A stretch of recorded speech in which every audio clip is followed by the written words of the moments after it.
Hello guys, good dag! Tara guys, punta tayo ng Hong Kong. This is our travel day when we're going to Hong Kong guys. Kasama ko yung aking pamangkin at saka yung aking habibi. So one of the goal ng aming pagsasama or sa aming mag-asawa guys is to travel. So yun, try namin every year na mag-travel talaga. So nung umuwi kami ng Pinas, pumunta din kami ng Hong Kong para isang puntahan na lang siya. Makasave kami sa pamasahe. So ito guys, nung una naming pinuntahan ng pagkadating namin galing airport, ay doon sa sa Harbor, Victoria Harbor. Isa ito sa magandang puntahan sa Hong Kong guys. Kaya pag kayo pumunta ng Hong Kong, pumunta din kayo ng Victoria Harbor. So ito yan, lakad-lakad kami. Na-enjoy namin yung view. Kasi ito medyo padilim na siya. To na-appreciate mo na yung ganda ng mga ilaw. Tapos yun, tingnan nyo guys.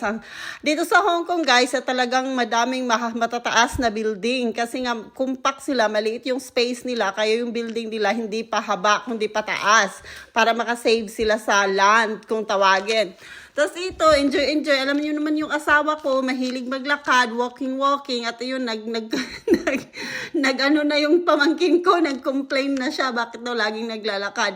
Yung asawa ko talagang mahilig siya sa walking. Lagi pag nag-travel, nilalakad lang namin talaga. Tapos itong part na to guys, ito yung papunta kami doon sa, magra-ride kami ng cable car, yung Ping 360. So yun yung, pinuntahan namin the next day, pagkatapos ng Victoria Harbor. So ito guys, kailangan namin ng isang araw kasi pupunta nga kami doon sa Lantau Island. So yun, paakyat kami doon kasi pataas yung yung papunta sa sasakayan ng Ping 360, yung cable car. So yun guys, sa tagal-tagal ng buhay ko, pangarap ko talagang sumakay ng cable car. So dati dapat sa sa Singapore kasi lang hindi natuloy. So ngayon, tuloy na to guys. Makakasakay na tayo ng cable car. May cable car naman sa Pinas pero masyado namang tawag nito, hindi naman tawag nito mataas, masyado lang mababa, walang challenge yun guys.